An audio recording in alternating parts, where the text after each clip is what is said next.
Many of you may know David Goldston. He was here for a year last year as a visitor and scholar in the Science, Technology, and Environmental Policy program. And he came here after a long and storied career in Capitol Hill, which began in 1983 when he went to Washington with Representative Sherry Bullard, then a new representative from New York, to become his legislative director, and continued until 2006. From 2000 to 2006, when Sherry Bullard was chairman of the House Science Committee, David was chief of staff of that committee. And that committee, for those of you who aren't aware, has authorization authority over most of the federal civilian research and development budget.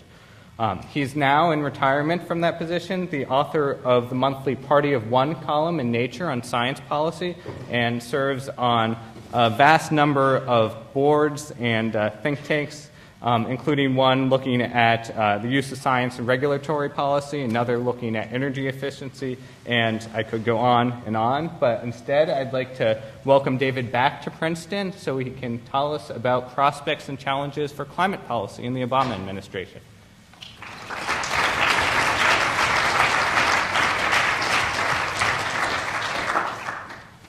Thanks.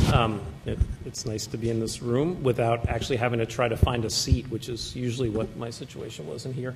I should also say I'm glad Bob gave the introduction. I was a little daunted when I saw the posters when I got to campus today. I felt like, I hope no one thinks they're coming to see Barack Obama or that I was his running mate or something without anyone knowing about it. So I had nothing to do with the posters, although I have taken a couple home, put in my bag to take home now because I know a number of people who will be very amused by them. But I am here to talk about what I think Obama and the Congress will be doing on in the area of climate and energy policy. Now, it's almost obligatory to start one of these predictive or speculative talks with Yogi Berra's famous aphorism, although who knows if he actually said it, which was that it's hard to predict, especially the future. And so it's even harder to predict when it's sort of trying to run after a moving vehicle, because obviously the Obama administration is still, well, it's not even in office, but they're still trying to figure out what they're doing next, as is Congress. So it's sort of guessing what people who are already themselves in the process of guessing or at least deciding are going to be doing. But with that caveat, I will jump in nonetheless. Now, one of the other things that makes it difficult to speculate about what these folks are going to be doing and what's coming next is that usually, we base our predictions of the future on what's happened in the past and then extrapolating. And the interesting thing about the situation we're in now is how many potentially significant discontinuities there are with what's come before. So let me start by talking about what some of the major differences are that are going to, from the immediate past, that are likely to affect what's happening in the area of climate and energy. And I'll start with the most obvious one and move to some that are a little bit more subtle. So the most obvious one is that we have really, I would argue for the first time, a president who seems genuinely committed to doing something on climate and energy as a priority. Obviously, the Clinton administration was active in these areas, but there were always other things. They were always very careful. The issue was newer then. Obama seems really genuinely to want to make this the top thing, one of the top things on his list, which is pretty extraordinary and counterintuitive given the other things that are facing him in the more pressing matters, more short-run pressing matters, obviously, like the financial crisis. And as people are probably aware, if you're showing up at this, he went so far as to make a short speech 2 days ago to a group of governors that were meeting on climate, where he said very specifically, we are going to make climate a priority. He even put in some specific goals on greenhouse gas emissions. And the reaction that I seem to find from most people who are really active in climate policy is almost a sense of wonder and bafflement how this could happen. I mean, that a new president with so many things on his plate would actually make an early statement, go out of his way to something he didn't have to speak at. It was a taped address, but make an early statement where he said, we're really going to do something on climate. So it's hard to overstate how fundamental a change that at least appears to be in the situation. Similarly, and equally importantly, are the changes in Congress. Obviously, the Democrats are controlling the Congress again, but they have not only a wider margin, but there's the sense that while it is fragile, that it's real this time. And you don't get the sense that they're going to be tiptoeing every second and be afraid of being thwarted by the right wing every moment. And within the Democratic caucus, there are changes. People probably saw that today. Henry Waxman, congressman from California, defeated John Dingell, Democrat of Michigan, and the longest-serving member in the House, and his father served in the House as well, for that matter, for the position of chairman of the House Committee on Energy and Commerce, one of the three most powerful committees in the House, and absolutely the most important one in terms of environmental policy. It's hard to know exactly why this happened. The vote is a secret ballot behind closed doors. Waxman won by 15 votes, which is fairly significant. And it's not clear exactly what he said to members to get their vote because he ran a very quiet campaign. Waxman is always one for openness in government. I've been calling this the stealth campaign for transparency. But there were a number of factors. He gave a lot of money to incoming members. Dingell has alienated a lot of people over the years. But it's clear you would not vote for Henry Waxman if you didn't want to do something, if you wanted not to do something on climate policy. Waxman has been the leader for decades on environmental policies, made very clear he wants to move forward on climate. One of the major complaints the Speaker has had with John Dingell is that it's appeared that he was moving too slowly on climate. So there are a lot of factors. Waxman's also been a leader in health care, and actually in his statement after he won, he talked about progress on various issues and actually mentioned health care first and then climate. But climate was right up there. And again, if people in the Democratic caucus weren't interested in doing something on climate, you would not vote for Henry Waxman. The other thing I'd say about Waxman is, which sometimes gets lost in his more recent career, is this is a guy who is a genuine legislator and has a staff of long-standing, one of whom has a child at Princeton these days, that have been with him. And these guys are good at nuts and bolts legislating. What you'll hear from the Republicans is this guy's a bomb thrower, this means the party has gone over the edge. To some degree, they actually believe that because of some of their own mythology and also because of the investigative role Waxman has played in the Government Operations Committee in the last few years. But this is somebody who negotiated the details of the 1990 Clean Air Act amendments, who knows how to make deals, and who is a real fact-based guy, as is Dingell. But it's not a switch to somebody who is more interested in politics than in legislating. It's a switch to somebody who's more interested in legislating on this particular issue. So again, you have a more committed president, you have a more comfortable Congress, arguably, unarguably led by, at least in one case, people that are more committed to action on climate. Those are the two most obvious changes, discontinuities from what came before. The third difference is more subtle and less clear-cut, but probably at least as important, which is this election may, I didn't get to the discussion the historians had today in McCosh, so I'd be interested to know what they think about this, because there's a lot of speculation on this. But this election may be sort of the end of the Reagan paradigm of governing, meaning the sense that the public has that government is the enemy, regulation is to be avoided at all costs, at least in theory, and that collective action is suspect, that really we want to rely on individual actions, local government, and so forth. This has been absolutely the reigning paradigm. The Clinton administration, while maybe in particular actions, took issue with it in terms of taking issue with it philosophically. It didn't. In fact, Clinton's famous statement on this was the era of big government is over, and that was sort of underscoring the Reagan attitudes. The thing that is what has loosened the grip of that paradigm on politics is clearly the financial crisis, where it becomes fairly clear, even to Alan Greenspan, that deregulation doesn't necessarily work in all cases. And how far this has gone, how much this was an ideological election, how much it opens the public to regulation in new areas is not clear, but there is a shift here.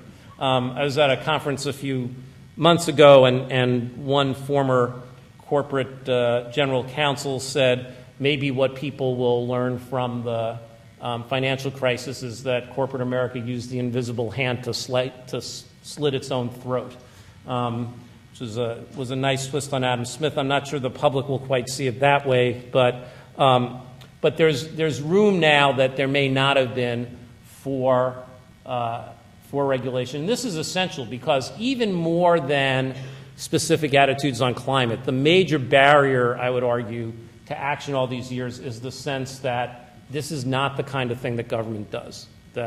And you can see, even now, ads playing on it. Chevron has this big ad campaign. I don't know if it's around here. It's all over Washington with all these pictures close-up pictures of individuals saying things like, I will change my light bulbs. I will consider buying a hybrid.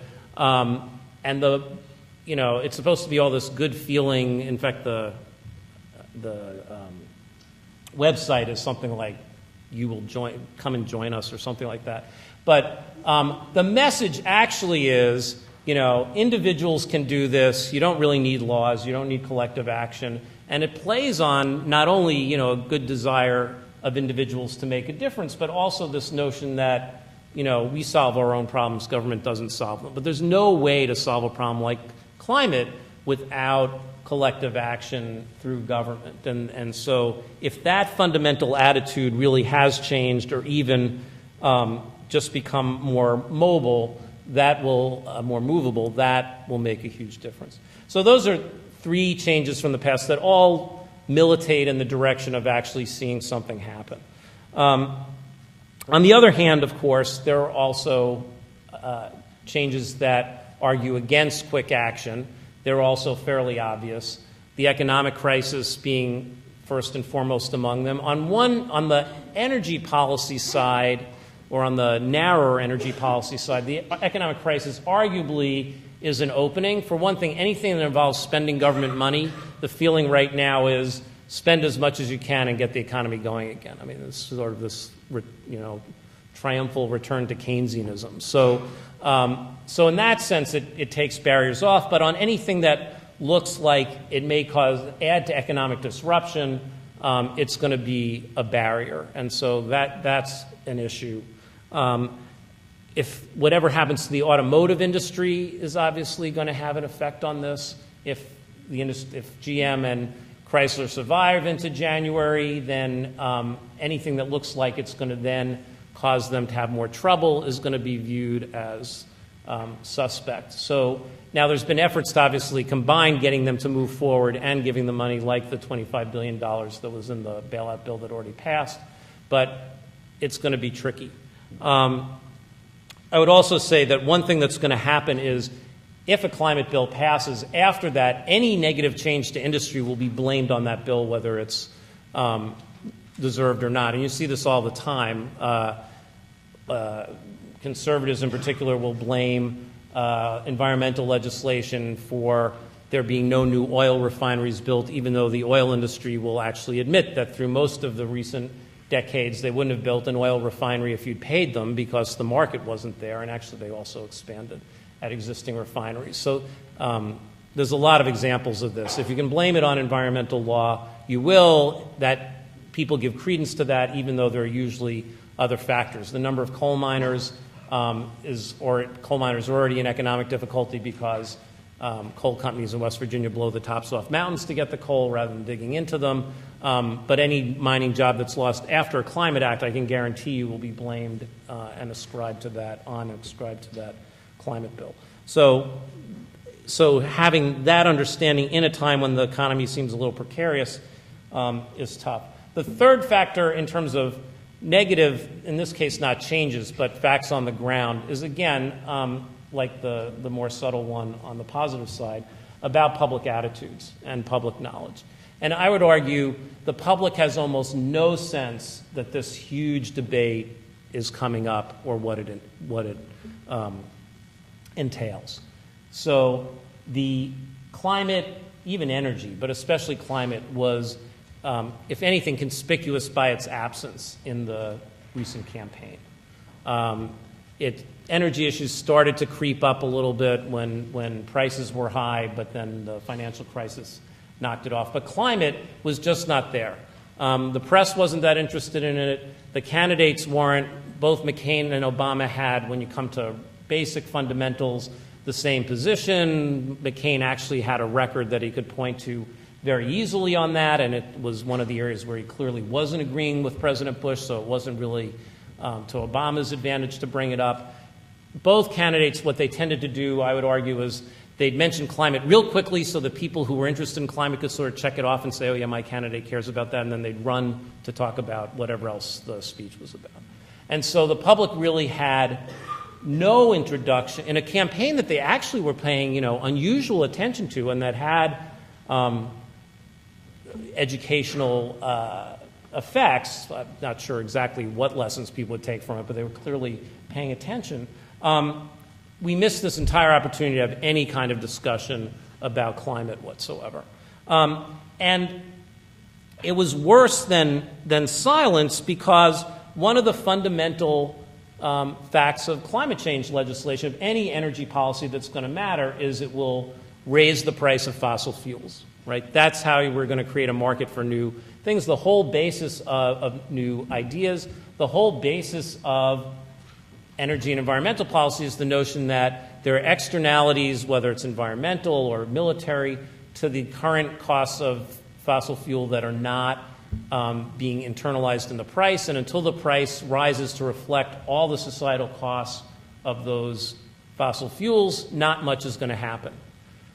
So not only was there no discussion of that, not even in a sort of more politicized way that doesn't use words like externalities, in the campaign, the McCain campaign went out of its way to argue that if McCain were elected president, he would reduce fuel prices. And the Obama campaign, while they were careful not to do that, and indeed didn't even take on the tax holiday idea that Hillary Clinton had, they, except for some gentle murmurs about people will have to make sacrifices someday and there'll be tough choices, Obama did not exactly lay out a "I will raise your energy prices" platform. I'm not obviously criticizing him for that or blaming him. I certainly, as a political advisor, would not have suggested he do that. But it does leave this huge gap. Key energy advisors to Obama and McCain were at a conference I was at a couple of months ago, and during the question and answer, my question to them was, look, you guys are both policy guys. These people were. They weren't campaign people, per se. I said, one of your bosses has spent the campaign saying energy prices will be lower, and the other has spent the campaign obscuring it. It's January 21st. What are you going to do? And that was sort of about the answer. Talk to me on January 21st. Again, it's perfectly understandable why this is the case, but I can't think of another situation where legislation of this magnitude was going to move with less public understanding about what was at stake.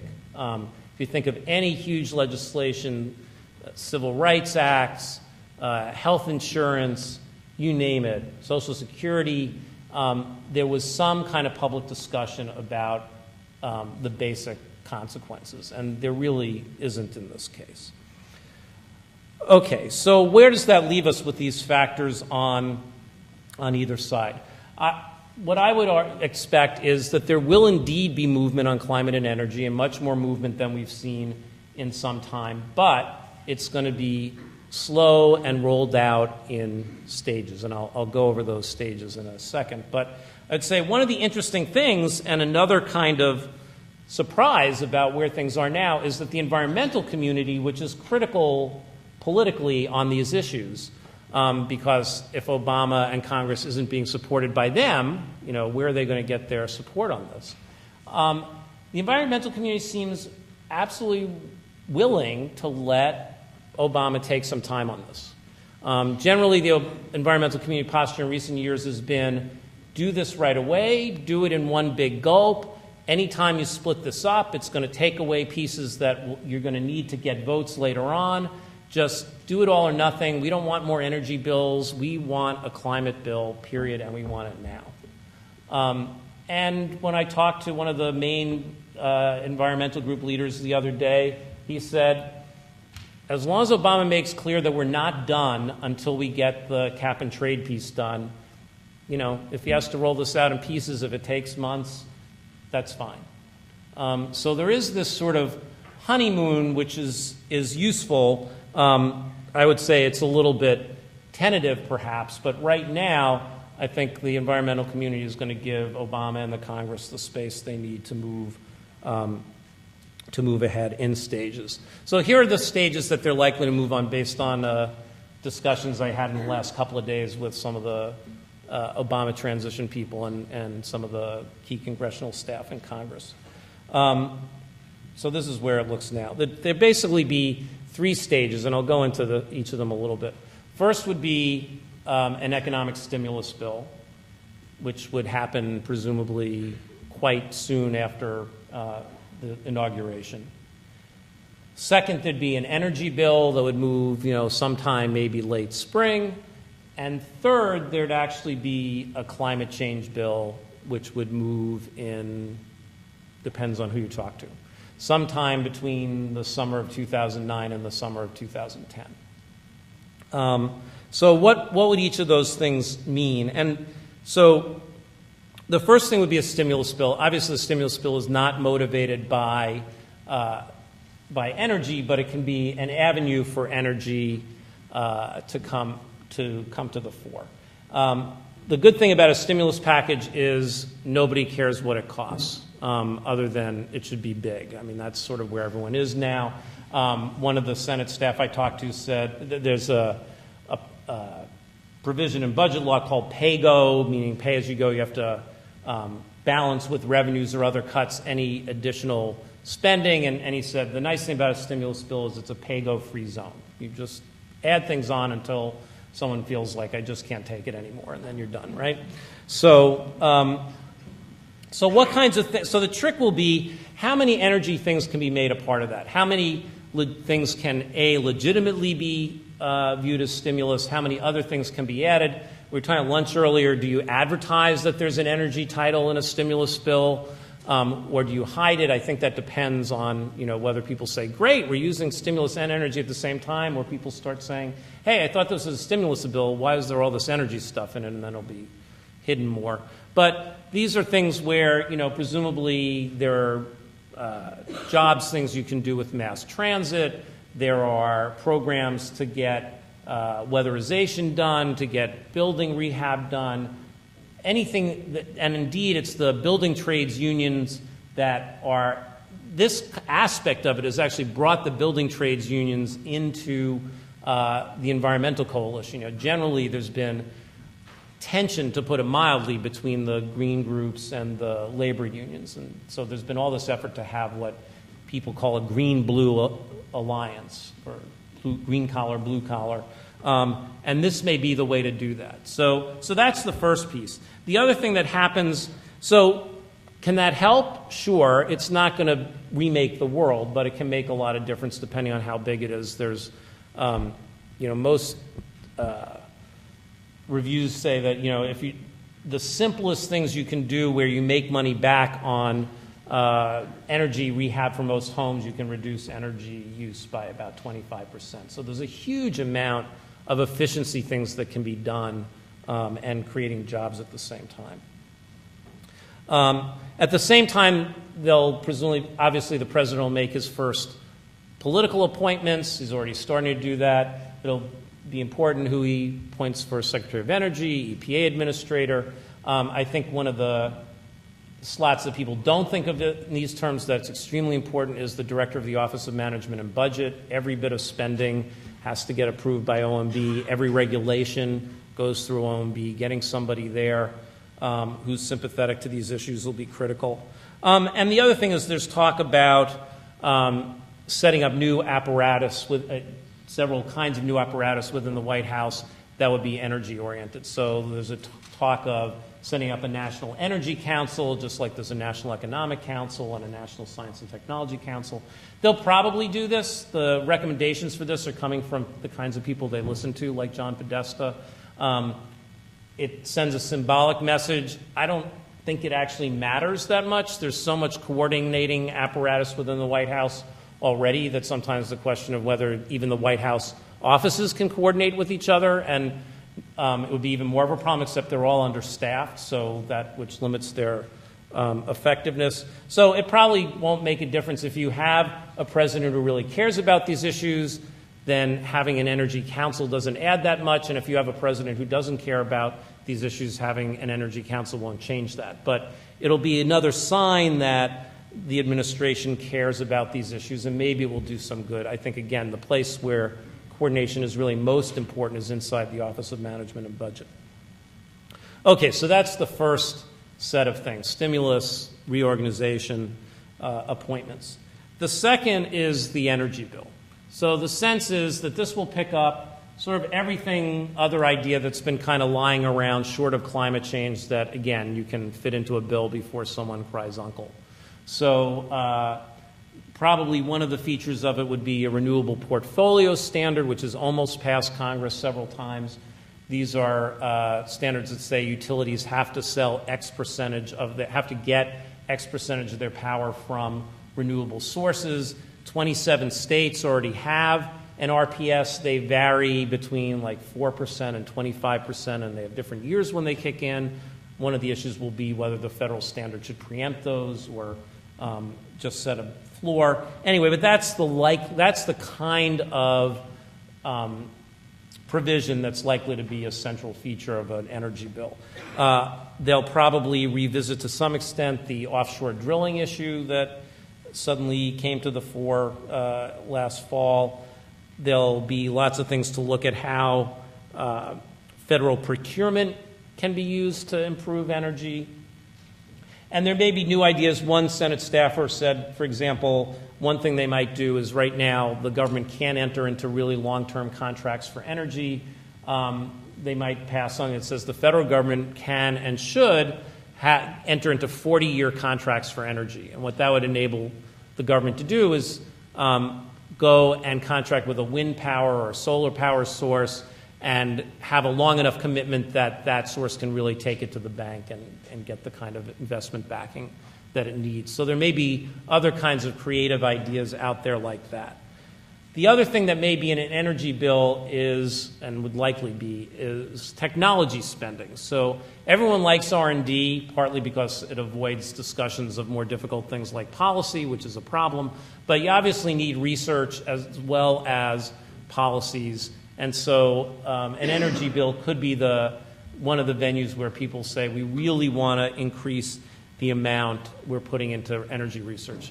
Now, Obama, during the campaign, notably, because it was a much greater increase than he talked about any other area of research, said he was going to spend $150 billion on energy technology over 10 years. That money was supposed to come from auctions of permits to emit CO2 that would only come out of a climate bill. So we're not going to be able to do something on that scale immediately, but you could still have other increases in energy technology, and the $15 billion is just a made-up number anyway. I mean, it's a way to say a lot, the way that Chinese say 10,000 years, meaning a long time. That's sort of 15 billion just meant big. No, but there's nothing special about that particular number. And then the third piece, and the most important one, would then be a climate bill. And again, it looks like there really will be movement toward that. It looks like initially, at least, it'll still be an economy-wide cap-and-trade bill. I sometimes think that if people really start dealing with this and it becomes impossible, maybe people do say, forget it, we'll do a tax after all, or everything falls apart and do sector by sector. But I think that would take a while, that people are really going to try to make, the supporters of it, really try to make a cap-and-trade, economy-wide cap-and-trade bill work. And there'll be lots of individual decisions to be made in that, what level of cuts, by when, whether to auction the permits and how many to auction, what to do with those revenues, whether to allow offsets for forestry and agriculture and overseas development, and so forth. But I don't doubt that the basic framework will be like some of the bills that are out there now, Lieberman-Warner, which the Senate voted on last year, Dingell-Boucher, which Chairman Dingell laid out when he was still Chairman Dingell a couple of weeks ago, and there's other bills in the Senate, like Senator Bingham's bill. Those will follow the pattern. I think one thing that will be different, though, is Congress is making pretty clear that they want the president, the new president, to put a bill on the table.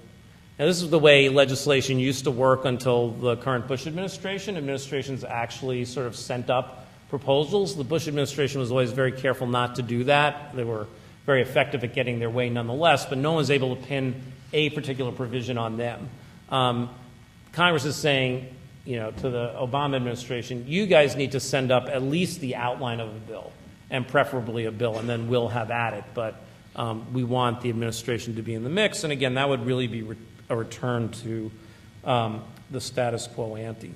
Now, here's the thing that nobody quite talks about enough, I think, about where this leaves us with or what's going to be necessary as part of the steps that I've outlined.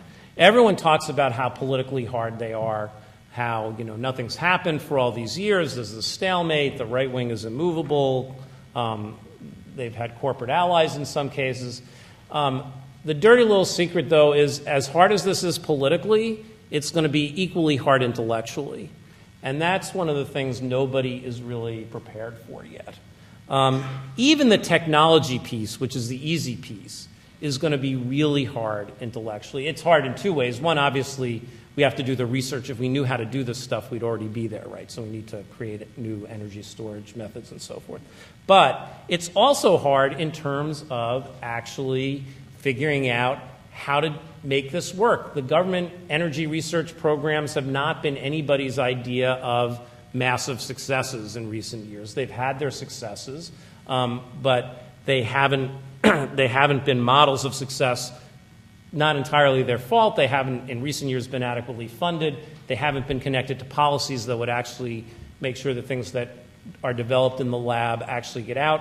But there's a sense of we don't actually know how to do this. On big demonstration projects, like the one on clean coal, FutureGen, that the administration canceled about a year ago, or going back to Partnership for a New Generation of Vehicles under the Clinton administration, we haven't really been very good at the big demo projects. Have been more about giving industry a chance to say, look, I'm already working on this, than they have been about actually making real technological progress.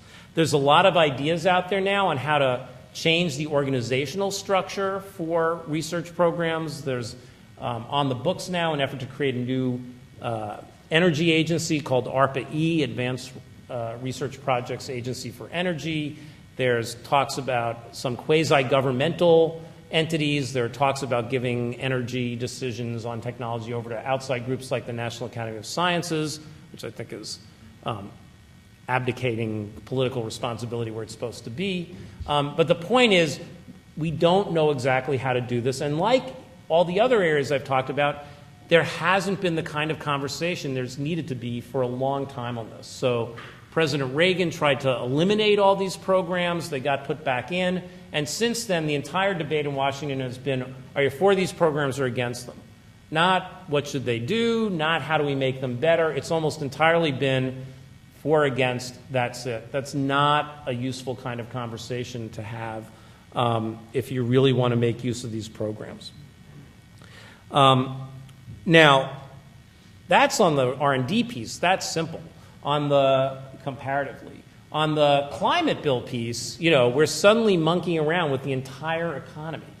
No one really knows how this is going to work, right? There's all these economic models. Many of them look like you can actually come out okay, but this is an experiment. I mean, this really is like the New Deal, where Roosevelt basically said, we're going to try stuff, and if it doesn't work, we're going to try something else.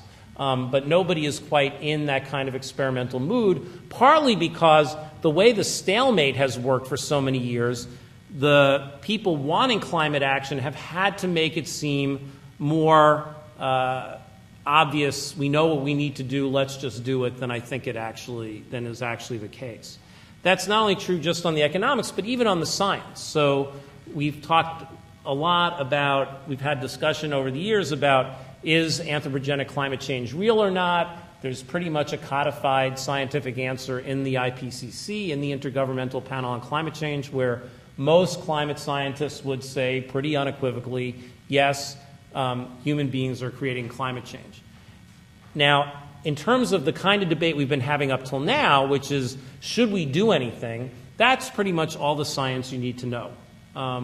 If there's climate change is real, then even the conservatives generally said, well, then we should do something, which is one reason they kept arguing the science isn't real, because they actually had painted themselves into an ideological box of their own making because they were so sure the science wasn't going to pan out. They could have said, yeah, it's real, but there are worse things, we'll adapt, but they didn't do that.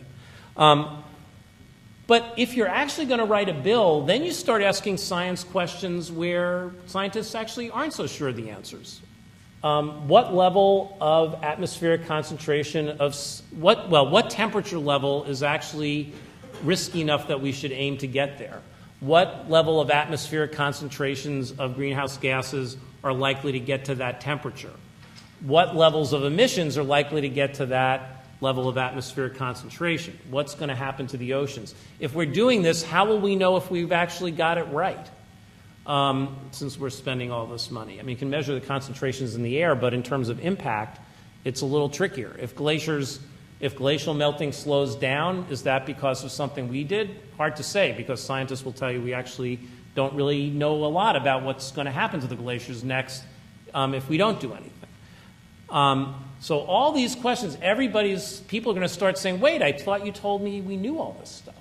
And it's going to change from an unusual science issue, I'll explain what I mean by that in a second, to a normal one. So climate change has often been taken as a typical issue of the way silly politicians deal with science. But it's actually, I would argue, almost unique. Having a situation where politicians are asking a almost purely scientific question, in this case, is human-induced climate change real, is pretty unusual. Usually it's some mix. It's sort of part policy, part science. Here's a single science question. Scientists actually have an answer, and it's an answer. You can even go to the shelf and look up the book where the answer is in the IPCC. Very unusual. Usually science will say a little of this, a little of that. We're not so sure. And then nothing happened other than, more talk. This is not the usual pattern. Usually the question isn't so clear, the answer isn't so clear, and when it is clear, usually in some reasonable amount of time, things actually change. That's what happened on stratospheric ozone. That's what happened on fine particles. Climate is actually the outlier. So now we're going to come into the kinds of questions that people need to ask to write a bill, and it's going to be like your standard scientific issue. How quickly are glaciers going to melt? Well, they're melting faster than we thought, but we can't really tell you. What atmospheric level do we have to worry about? Well, Jim Hansen says even 350 is too high, but other people have different answers. And people are going to have to, members of Congress are going to have to decide how they want to act in the face of that uncertainty. And they're not really very good at that. What they usually start doing is say back to the scientists, well, tell me what the answer is. And the scientists at the beginning always say, it's uncertainty. That's a value judgment. You do that. And then they get drawn in more and more, and they get beaten up as part of the debate. So these are really hard questions that we need more intellectual wherewithal, and we're going to have to do this at a time when we haven't had a lot of experience with this issue, right? So there's only been really one real Senate debate on this, when Lieberman-Warner bill was up last year, and it was an abbreviated debate. House has never had a debate on this. I used to joke when the Republicans were in, they used to scan bills to see if any words with the letter C were in there so they could take them out just in case they'd turn to climate later. I literally spent a Saturday once where the Senate came in an energy bill with a provision that just was a sense of the Senate, maybe an oxymoron in and of itself, but a sense of the Senate that we ought to think about doing something about climate. I mean, that was about as strong as it was. It had no teeth whatsoever. It lasted literally about 2 minutes. And the House said, come on, you don't really think we're going to accept that, do you? And they said no, and that was it. And it wasn't just because it was a Saturday. Everyone still stayed there for many hours negotiating the rest of the bill. There hasn't been any experience with this. Normally, when big bills come up, they've gone through many cycles. The first Clean Air Act was passed in the late 1950s. Finally, in 1970, there was one where it actually meant something, and finally in 1990, there was one that actually really worked. Civil rights legislation, again, the first bill was in the late 50s. Usually, it takes a while to both build up the political support and the intellectual understanding to figure out how to do this. We haven't had any of that, and yet there's going to be a sense of we have to act now, that we don't have time to sort of play around with this for 20 years. Now, there are even some additional things that will add pressure to actually do something now, though. So the main one is the two legal issues. One, California has asked for a waiver to regulate the mileage of cars, which the Bush administration was not willing to approve, and the assumption is the Obama administration will. That'll put additional pressure to do something on mileage nationally, even beyond the CAFE standards, because auto companies are not going to be happy to have one mileage standard in California and one everywhere else. The bigger one is in the Supreme Court case of Massachusetts versus EPA. The Supreme Court ruled that EPA has to make a ruling about whether carbon dioxide is considered a pollutant under the Clean Air Act. The Bush administration put out an advance notice of proposed rulemaking, is the legal name for it, that basically said we're not deciding. Here's pros, here cons, and we're not doing anything. And we're just going to continue the discussion into the next administration. The Obama EPA, whoever heads it, is likely to actually start a rulemaking. Now, everybody involved in clean air policy, climate policy, agrees that the Clean Air Act is a really lousy vehicle for dealing with climate change. It just doesn't have all the tools you need. It's cumbersome. It's not what anyone wants. So the clock ticking, it's not clear exactly how long a clock, but maybe 18 months or so, on regulations on climate are going to be a very loud background noise to Congress. And that's going to be, so even though they haven't had all these cycles to prepare, that's going to be one of the things that really puts pressure to do something. Now, generally, the environmental community has been very happy about this and have viewed this to be to their advantage, so that, something will happen, EPA will be the backstop, and it'll get Congress to act. The fact is, this is a time bomb that could help either side, because nobody actually wants to do this through the Clean Air Act. So the people who are less anxious to take major steps on climate could say, you want a bill? We're going this far and no further, and if you don't go further, you're going to get stuck with this reg, and you don't actually really want that. So I think this regulation ticking could end up being much more of a double-edged sword than people now think. The other thing is it's going to create an effort to really wrap things up fairly quickly. If people finally get serious, you actually don't want too strict a time limit, because you want to make sure that you've done the bill right, because you may not have a lot of chances to do it again. What industry wants from a bill, and a lot of industries actually want a climate bill, is certainty. They want this issue taken off the table. And while on the one hand, the bill is going to have to be somewhat open and say we're going to have to revisit this as the science changes and so forth, they're not going to want it reopened annually. And if you rush and do everything wrong, you're going to have a hard time undoing it. There's two other timing issues. One is international, which is the next round of the conferences that flow from the Kyoto Protocol are coming up in December 2009. The next one is in Copenhagen. Well, there's one this year in Poznan, but the next big one is in Copenhagen. And there's some sense that Obama needs to show the world that we're not just going to stand in the way of an international agreement anymore. I think there's a sense that they won't actually use this as a way to, if nothing's happening on climate, they may raise it. I don't think the Obama administration is going to rush headlong into something just to look better in Copenhagen. It actually won't be that hard for them to look better anyway. But but that is another factor. The other factor on timing, and this is the last one I'll talk about, that's trickiest is the 2010 elections.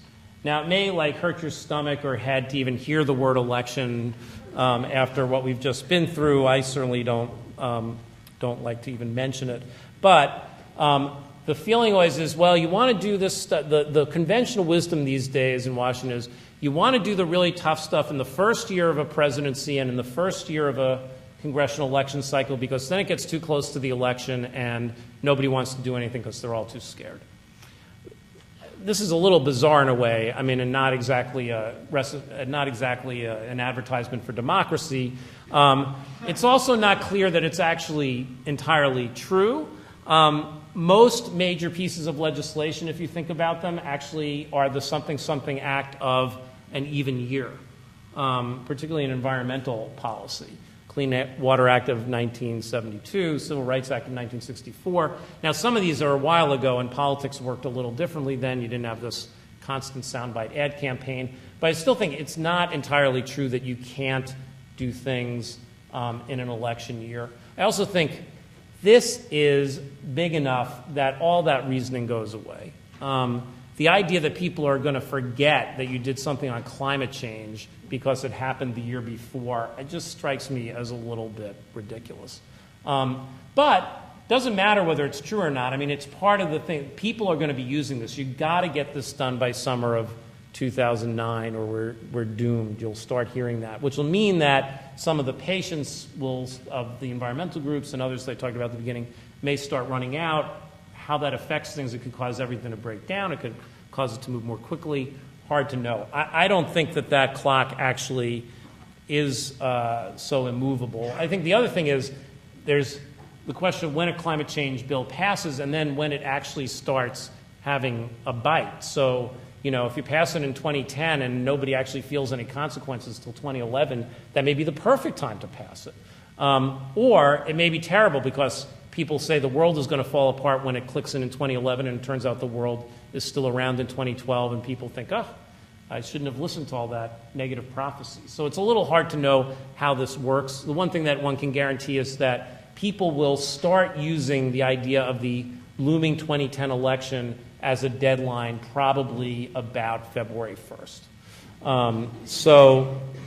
I would say, watch out for that.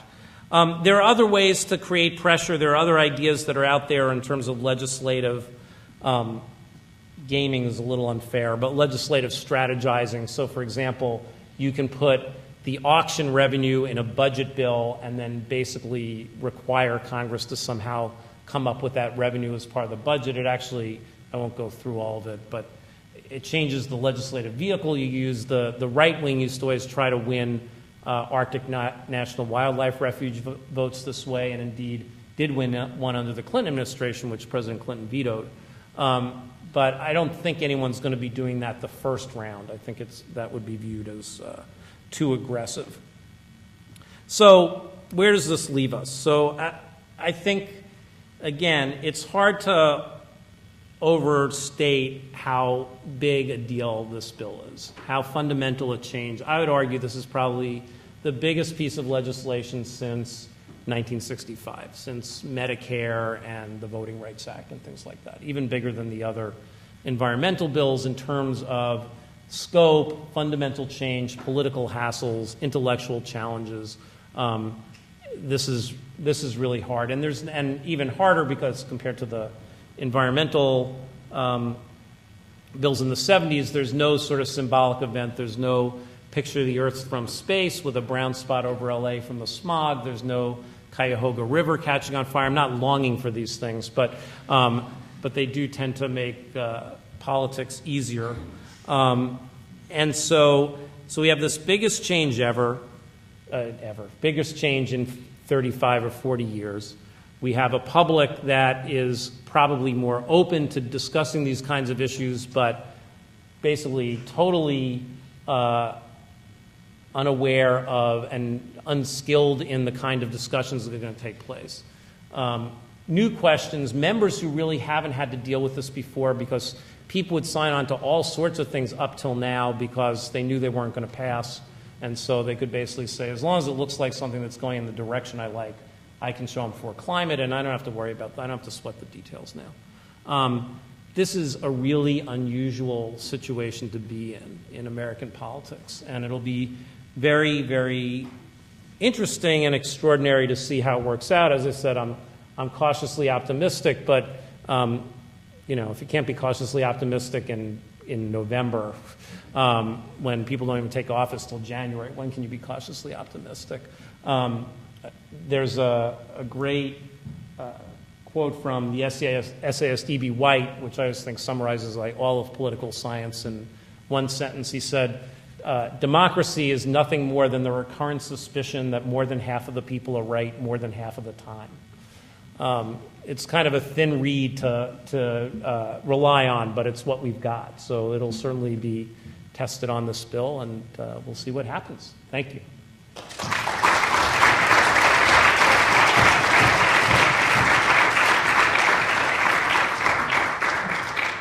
So I'm happy to take questions. It's usually the more useful part of the evening. So.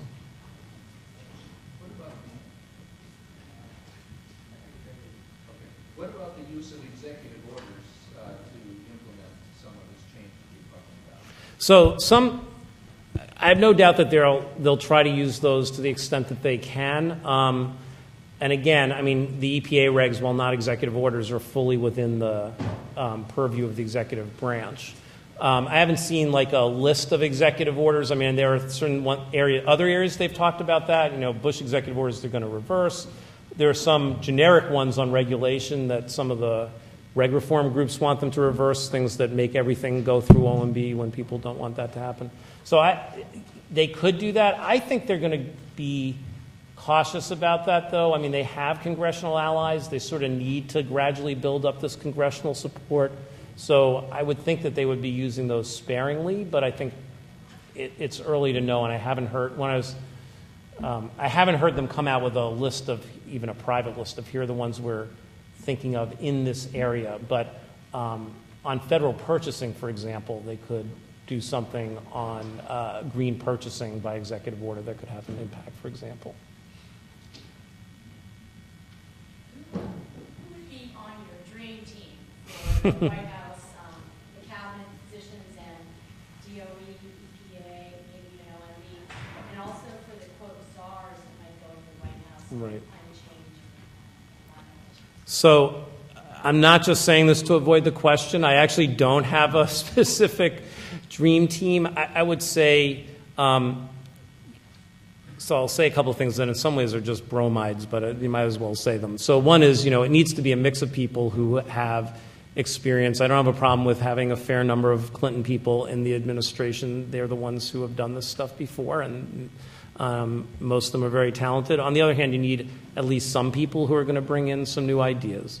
And I think they have to be people who are not, don't immediately raise hackles, on the Hill or elsewhere.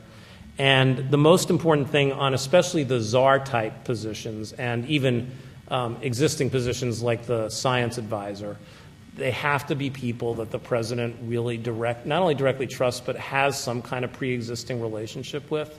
I mean, there's just otherwise, that's all, with the exception of OMB, every White House office only matters to the extent to which they have a direct relationship with the president. And so to some extent, when people often ask me this about White House science advisors, I don't care who it is, as long as, Obama, would recognize them on the street and want to come over and have a conversation with them. So I don't have a particular dream team. Most of the names that are being floated all sound fine. They can't all be right, and some of them are people, who had tensions with each other in the last administration, so maybe you can avoid recreating those. But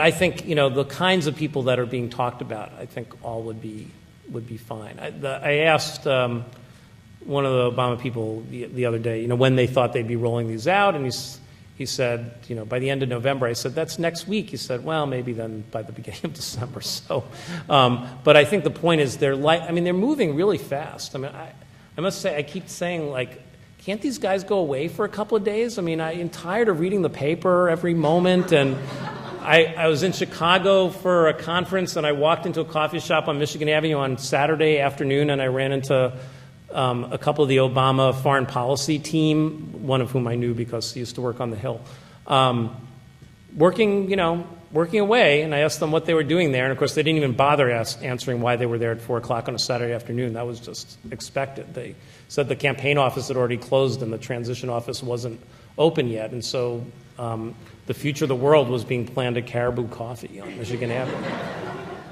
Not to advertise for Caribou Coffee, but other questions? Yeah. It seems like one of the big challenges is to create a new framework for a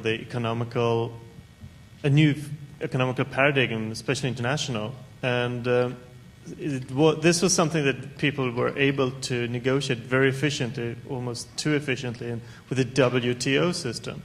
Would this be possible to set up for this, in this case as well? And if not, why? I was thinking about cap and trade and international requirements for cars, et cetera, et cetera. Right. So I think, that's obviously the goal, is to create an international framework for this. I think, lots of people have worked on it. I think people think it's a lot harder than WTO. There's been thinking about trade back to, Adam Smith and David Ricardo, and it's not the same, again, intellectual depth and pedigree on this, the kinds of chances for cheating, and not, if anything, it's probably more like an arms control agreement than it is like a trade agreement, maybe. And only there's a reason, there's not the same disincentives in some ways to cheat, to avoid cheating. The disincentives to avoid cheating on this, so the other guy cheats too, you're not going to get blown up because of that, right? So I think it's much harder to just any kind of harmonization among economies is harder. One thing that people are talked about is in the next round, start by laying out guidelines each country will have to do internally, and if that starts working, then go the next step and try to create a more international agreement. But I think this is going to have to be done step by step. It's much tougher than even trust but verify, and we don't have a lot of good history with it. And even different countries trying to do their own thing, it hasn't necessarily worked yet. The European trading system hasn't been a big success by its own terms. So I think people are going to try to now edge into this a little bit more than they were originally. I've heard some of the people involved with Kyoto say, maybe that was a mistake, that it sort of framed the issue the wrong way. But it'll be interesting to see what happens internationally. So the whole, why should we do anything when China isn't argument has been fairly quiet recently. I assume it will start coming back. China seems a little bit more interested in doing things than before, but very gingerly. I was telling people earlier today, I was at a mock climate negotiation that a couple of think tanks in Washington arranged during the summer, and it had teams from all the different countries, mostly made up of Americans, but some from the actual countries. And the conclusion I came away with, not all that surprising, was the view of the U.S. and European team was, we really want to do something on climate. We don't want to destroy our economies while doing it, but we really want to move on climate. And the view of China and India was, we really want to build our economies, and we want to basically even extort as much support from the West to do it as we can. And if that involves giving a nod in the direction of climate change, well, I guess we'll have to do that. So, there is a little bit of meeting ground there, but it's accidental, and it's going to take a while. I think what has happened, though, is I think there's a larger group in the U.S. that does really believe nothing's going to happen unless we start doing something first. And so it'll be interesting. That's why I say it'll be interesting to see how much how come you're not doing more on China argument will come back.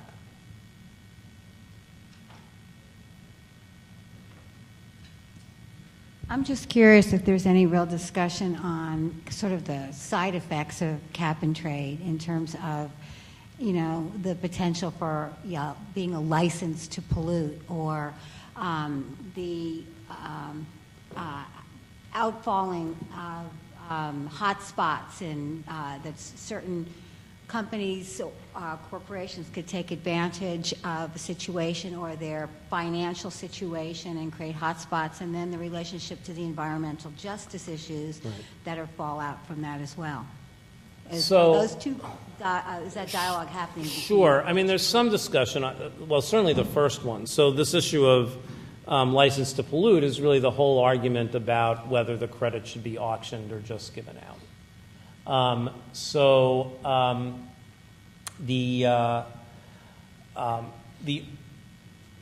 The economic argument for auctioning is, you know, it's more efficient and it's a way to, you don't have to make political choices. You're letting the economy choose, or the market choose.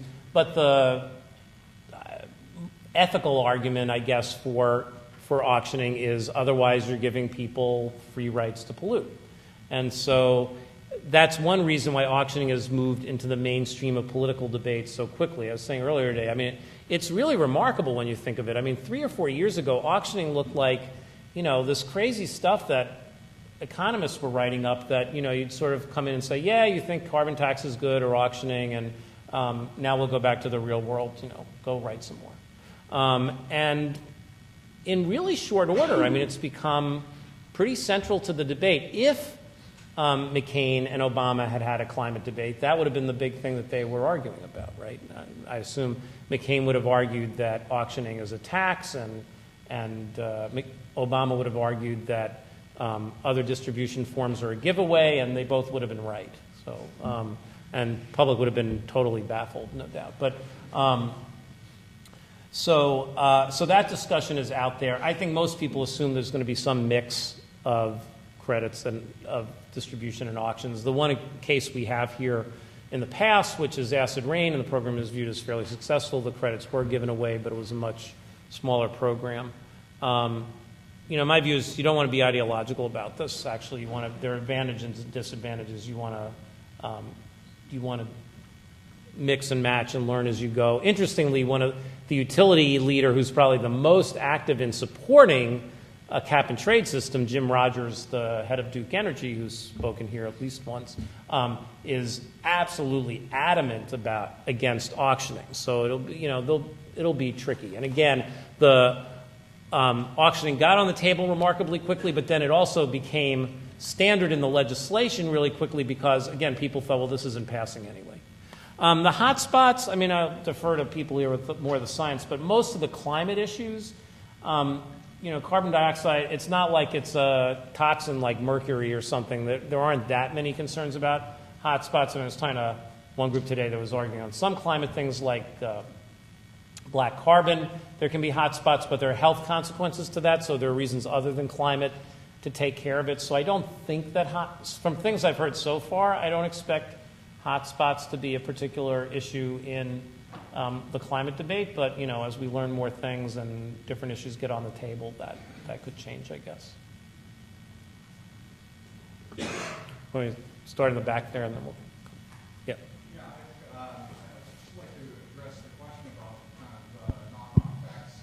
I'm in the wholesale power generation business. Great. So I watch this very kind of Right.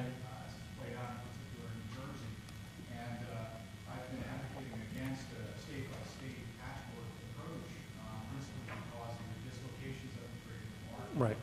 One of the unintended consequences of adding the cost of cap and trade, for example, will have a 100% auction of CO2 allowances to cover regional greenhouse gas emission states.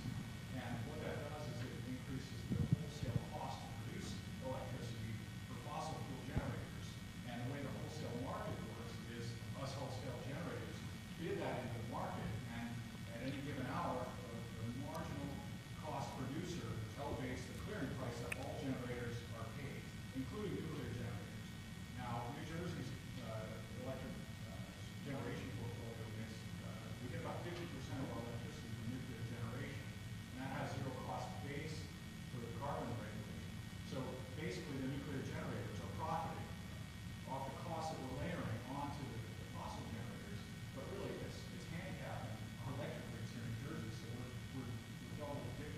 Right. Well, this is going to be, right. This will be one of the big issues of, well, it may not be that big, but the issue of whether federal system will preempt everything else. I mean, on RPS, there's certainly an argument to let states do more.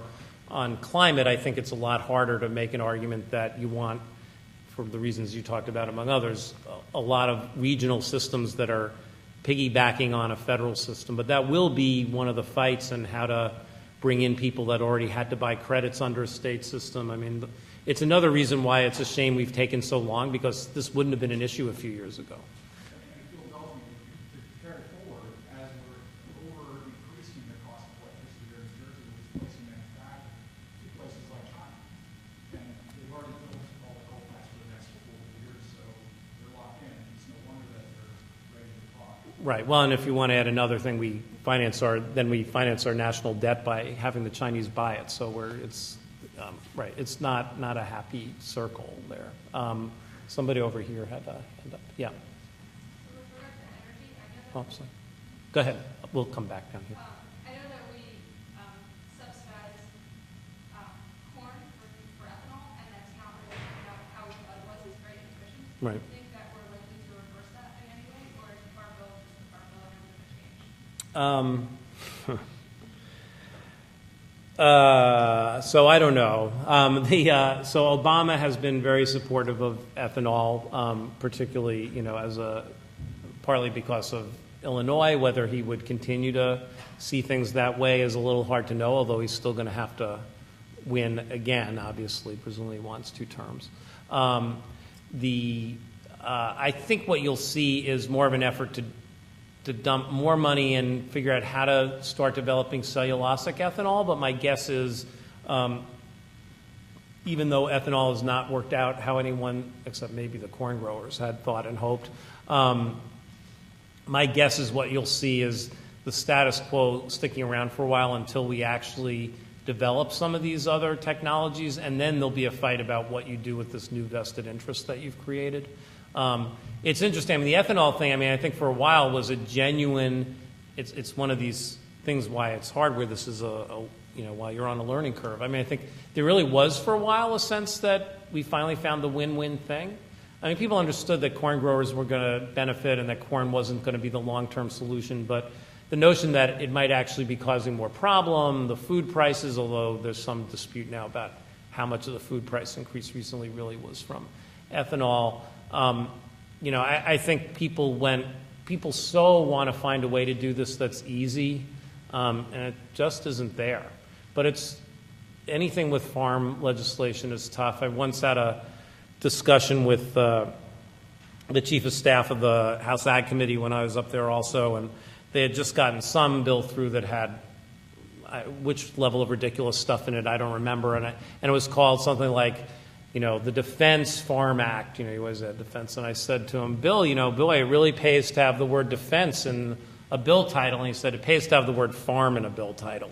And that's true. People just, people say most issues in Congress work by one group thinking it's really important and everyone else, not worrying about it much. Only huge issues, Social Security, Medicare, climate change, actually end up involving everybody. And ag is probably the largest issue that still nonetheless fits into that. The only people who really pay attention are the farm states. Other people understand that they need it politically. We're not suffering from lack of food. Everyone understands it's ridiculously expensive, but that's all they understand about it, and it just goes. And that's sort of been the history of it. In fact, one of my favorite Barney Frank floor speeches years ago was he was arguing against I think it was the dairy piece of one of the farm bills, and he said, you may wonder why a poor Jew from Boston has to get up and talk about the dairy issues. He says, but it's such a Rube Goldberg design, I feel like I have an ethnic interest in it. So that was, needless to say, he was not successful in changing the design of the dairy program. But, did you have a question? Yes. I wonder if you could enlighten us about why the cap and trade is so popular. It would seem that energy sources, if you're taxing carbon, you only have a few thousand sources of coal and refined oil products talk about cap and trade, and you're talking tens of millions Right. of people, including my 10 solar panels on the wall, and Right. the guy with the 10 cows that's making methane. It seems a bureaucratic nightmare. So, first of all, I mean, with both cap and trade and with the tax, you have to decide where you're going to put it. So the tax might actually cover almost as many sources as cap and trade, or cap and trade, you can move it way upstream and it not cover so many sources. So that's actually one of the things that gets negotiated as part of a bill and is both a political and substantive question. That said, economists all say you should do a tax instead. That it's simpler, that it's cleaner, that it relies on the market more, you don't have to make quite as many political decisions. There's two arguments against taxes. The one that you hear that's the substantive argument is, a tax tells you the price, but it doesn't tell you the level of carbon cut you're going to get. So you have to keep monkeying with it to figure out, did you get the right level? And again, if people argue what they want out of a climate bill is, a decision that's stable for at least a few years, and you have to keep fiddling with the tax till you get the emissions level right, that could be a problem.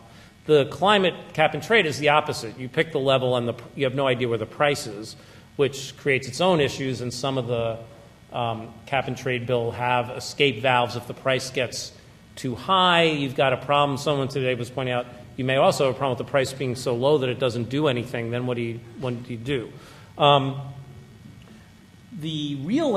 that, I think, those are genuine concerns about the tax, but what's really kept people from talking about the tax is the feeling was calling something a tax just doomed it, that no one was going to go along with a tax for two reasons. One, it was a tax and they were going to have to pay it. And two, it was going to enrich the government, and what was the government going to do with all that money? Now, the interesting thing is an auction system does all that obviously enough that it's not clear to me that the public will understand why it shouldn't be called a tax, because it is, right? I mean, it's going to bring all this money into the government, and you won't pay it directly, but you wouldn't pay the tax on the carbon directly either unless you happen to own a smokestack. So this is why I say it is possible. It's not what I would predict, but it is possible that, again, once people start understanding what's at stake in this debate, and once the policymakers start seeing everything they have to figure out to actually get a bill, that people may say, you know what, maybe we should look at tax after all. We're doing that anyway.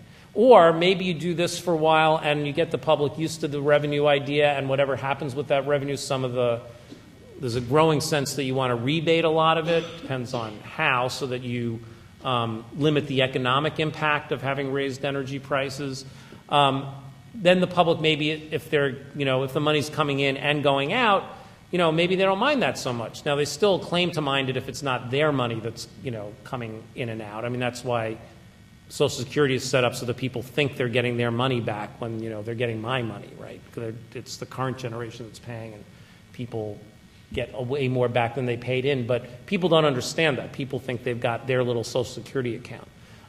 So at any rate, the politics of this may change, and the fact that auctioning is on the table, I think, changes some of the assumptions that went into thinking a tax was beyond the pale, and I don't think that's fully clicked yet. So this could still change, but those are the two concerns about tax, even though I don't think it would be as much easier as you're saying, but there's no question it would be easier, and then from a purely economics point of view, it would be preferable, or at least economists think it would be preferable. Yeah. I'd like to come back to your point about the science and scientific controversies. Mm-hmm. It seems to me that whatever scientific consensus might be presented, the government is only going to be so aggressive about attacking the problem now. So, and maybe I'm being pessimistic, but it seems to me that the level of how aggressive, how active the government is going to be is going to bring us towards a CO2 level that's above the level that most scientists would be concerned about. Correct. Yeah. So I think that's true. I think my view is that you need to cross this Rubicon of we're going to do something about it. And then you can adjust, once people start thinking, okay, this is something that we have to do something about and I'm willing to live with it, and doing things like this are not going to destroy the economy, assuming that proves to be correct, which I'm hopeful it will be. Then you can start doing more, and then you can get more information, and I think we have to at least get there. So I agree. I mean, even if the U.S. could solve the problem by itself, which it can't, the initial bill, even sort of the more aggressive ones, are not going to get us where we need to be, especially if people like Hansen are right and the number that we think we have to get to ends up dropping further and further. Now, most scientists, again, other people are far more expert on this than I am, say, you can overshoot a target for a while and then come back down. It doesn't mean you can, given where we already are, we necessarily will overshoot any target. So I think, you have to start and take the first step and hope you get there. And if we're doing it right in a way that where the consequences are not so awful, then it pays to keep experimenting. But I agree. I don't think the initial bite at the apple is going to be enough to satisfy. If I didn't use too many metaphors there, yeah. Speaking of destroying the economy, it's already that's a great transition phrase. I have to remember that one. Yeah, it's already pretty much in the tank as it is. So one word that I have is that with government, fiscal, and consumer deficits going through the roof, prices going down, jobs getting lost in a vicious cycle. My one concern is that the government won't actually have many resources to work with by the time they actually get around to passing the bill. Right. And the second thing is that it seems to me that nobody really realizes just how much change we're going to have to make in order to make a significant difference. Right. There was an inkling of understanding, but for the wrong motives when the Senate Republicans in the debate over Warner Lieberman said that this would be the biggest transfer of wealth in the nation's history. Right. And they're absolutely right about that, because it's not just about regulating the industries that are already in place. We're talking about if we're serious about reducing fossil fuel consumption, the biggest sector where that needs to change is transportation, and that means less roads. It means making American communities more local, so that more stuff is within walking distance. Right. Expanding public transportation. Just the changes that are going to ripple through the system would have to be so massive. Is there any sense of reality in the current discussions? So sadly, I think everything you said is consistent with with what I said. I think, right, the public doesn't have an idea of this. Even the fuel economy standards that finally got improved reasonably, but not super aggressively in the 2007 bill, passed without any actual separate vote on fuel economy standards. It was not clear that they actually could have. And again, my sense is there's plenty of people like these Chevron ads and others that, that the sense that you can sort of drive around with an SUV with a Save Our Planet bumper sticker on it is going to have to end at some point if we're going to do anything about this. I still think, it's a question of getting started and then the attitudes start changing. And again, there is some experience with this. It's sort of the way the Civil Rights Acts worked, and where we have some proof of that in recent elections.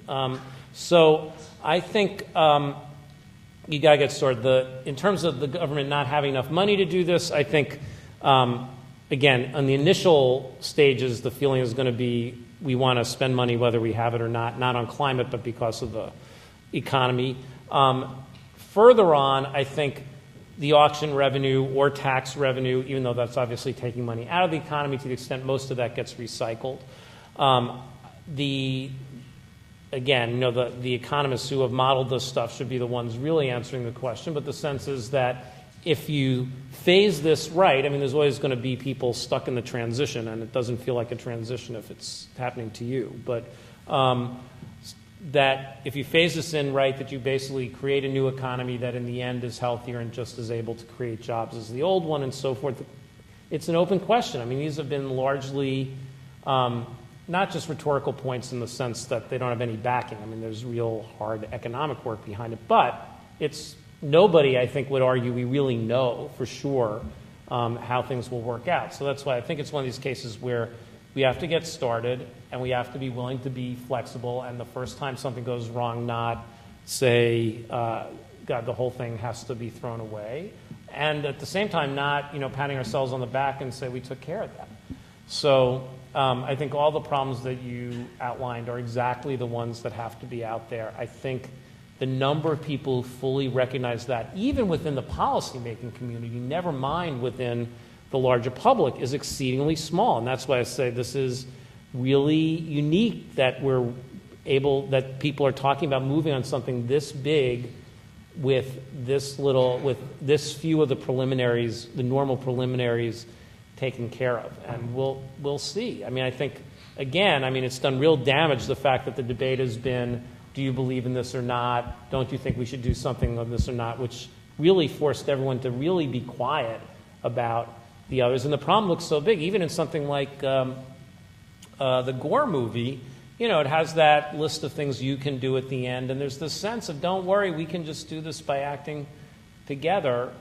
We're not going to do it by just acting. Actually, it turns out lighting is a huge portion of American energy consumption, but we're not going to take care of this just by everybody individually changing their light bulbs. We're not even going to take care of it by, as Congress did, banning incandescent light bulbs in 2010 or whatever the year is.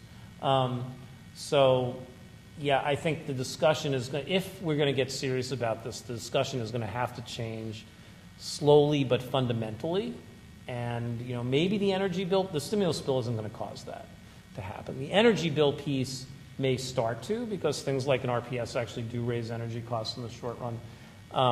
But the nature of public discussion has to be, and not both in terms of content and even just the tone of it, has to be really different from what it's been for this to move forward, which is another way in which, this election may be a sign that will actually be allowed to happen. We'll see. It's a giant, just like the scientists point out that what we're doing to the globe is a giant experiment. What we're talking about doing politically is at least as big a giant experiment. Yeah. Climate adaptation. One of the things talking about is more mitigation. Mm-hmm. Do you think that the Obama administration is thinking about, or will be thinking about, adaptation not only for the US but also for developing countries where the effects are going to be worse? Yeah, that's a great question. And I think the answer is yes. I think there's been less discussion about it because it's less controversial, although I think we know almost as little about what to do about it, although there's been some work. I think one of the things that's happened in recent years, when I was on the Hill, couldn't really have a climate mitigation discussion either for the reasons I talked about before, but to the extent you could, you weren't allowed in a way to talk about climate adaptation because it was viewed as that just meant you didn't want to do anything. And in the last couple of years, I don't think that's been the case. I think there's been this general understanding that both domestically and certainly abroad that we're going to have to do adaptation and mitigation. And I think there is that understanding. I don't think there's been as much discussion about it, but I don't think it'll be as hard to bring people along with that. And to the extent adaptation actually seems necessary, it'll start sending people a signal that, gee, maybe we really do have a problem here. So there'll be issues, both intellectual ones about, do we know how to do this? There'll be issues about, foreign aid, there always are. But it's part of it. Even in this mock climate negotiation that I was at in July, there was a whole series of adaptation issues on the table as well as mitigation. They got settled much more quickly, and they weren't the main feature, but people understood that they had to be part of the overall package. Yeah. All right, so that was a question from Dan Reich from Works, not that I placed it to you. We've talked about climate change and about the necessary steps that need to be taken. Right. Given that the transportation industry is one of the big wedges that we need to focus on, Right. what steps do you think that the Obama administration needs to make to reach out to the oil companies to get them to, one, release the research and development they've done in the past 20 years in Right. batteries so that the rest of the world can deal Right. with what we need to deal with, and two, to take the only industry that continues to be profitable and actually bring them into the 21st century produce oil only for the next 100 years. Right. So this was Riker asked this to Gore, or Gore to Riker? What was it? Yeah, I asked this to Dan Riker. He's the head of. No, I know Dan. You asked him or Gore? I asked him. He was at a plug-in conference. Okay.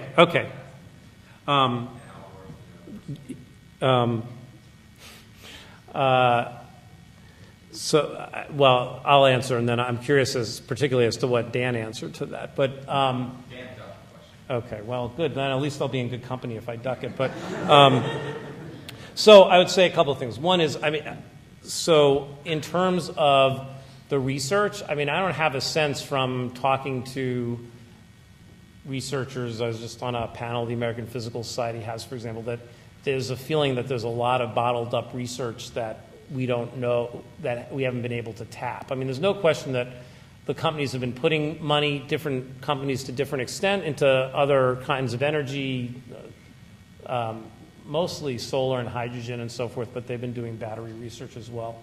But I don't get the sense that there's some sort of secret that they haven't been willing to share on that. I think it is true that battery research or energy storage research in general is probably the biggest priority area that we need to put money into. You need energy storage if you're going to do plug-ins. You need it if you're going to do electric vehicles. You need it for wind. You need it for solar and so forth. There are ways that I have no idea what the Obama administration is thinking about this. There are ways you could put money out on the street where you need to get these guys in as partners and try to bring it. What has happened in a lot of those programs, like the vehicle partnership, is they tend not to put their best people there, and they don't tell their secrets because they're actually highly competitive with each other until they all come in together to ask for money. And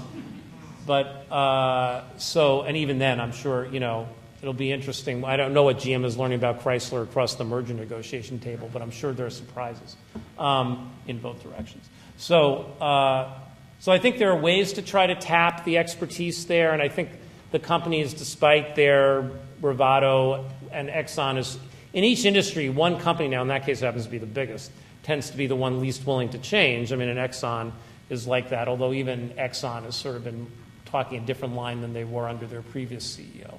So yeah, I think need to do batteries. That needs to be one of the main areas of research, and if there are ways to actually get the oil companies to do that, that's fine, but I don't think they're bottling anything up. In terms of you're not going to require them to change their mind. What you're going to do is you're going to basically build a coalition where they have to come aboard too in the end. And in terms of revenue, Obama talked a lot about getting more tax revenue out of the oil companies during the campaign. I assume some of that will actually happen.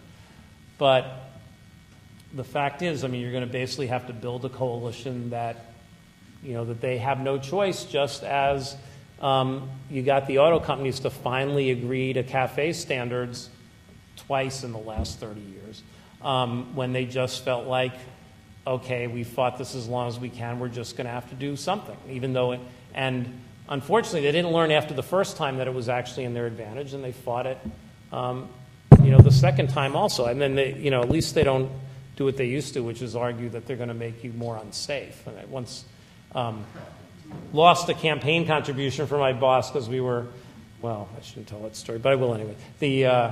We've been doing a lot of work with Ford on work they were doing on electric vehicles, including some stuff in the district, and then my boss was the lead proponent of CAFE and the fuel economy standards in the House. And in a speech, we said, don't believe the people that told you that seatbelts were going to put them out of business when they say they're worried about your safety. Somehow Ford took offense to that. That's it? Or one last question? Is there one last question? Sure, go ahead. I'm curious about, some experts would say that the nuclear option, or nuclear power, increased investment in the nuclear industry is a requirement to overcome challenges with global climate change. How amenable do you perceive the Obama administration and also the Congress the Democratic Congress, to that nuclear option and increased investment in that industry? Right. So The interesting thing is, how quickly that's changed. I mean, you don't really find too many. I mean, there's some, obviously, just purely anti-nuke people anymore. And Obama was, very careful on that issue in the campaign. Illinois is actually more, dependent on nuclear power than any other state, I believe. And so, I think it'll be part of the negotiation. You're not going to see people sort of. I don't think you're going to see an effort built around increasing nuclear power, although you'll get some research involved in nuclear power. And they're going to have a problem, obviously, like everybody does with Nevada. But so I think it's going to necessarily become part of the negotiation, and there'll be issues about what kind of credits you get for nuclear power and so on. So I think there'll be there won't be an anti-nuke stance. There'll be a concern that they not overly rely on nukes. But I think they'll be trying to find some kind of middle of the road. It'll be interesting to see, because they really haven't had to face that directly. But one little factoid that John Holdren always points out is that while France is 90% dependent on nuclear power, and we're only 20%. We actually produce more nuclear power than France does. So, and we've got a lot already there at stake. And the other thing is, for some reason, nuclear power, like so many other things, became this ideological religious issue. Like, conservatives have to be for nuclear power. It's not clear why that, is logically true, and hence the other side wasn't. I think, some of that. If things start moving, this is another thing that will move into the realm of actually nuts and bolts pragmatism instead of, I'm a good God-fearing person, therefore I support nuclear power kind of thing, which is sort of the way the issue has been controlled the last 30, 40 years. Great. Thank you.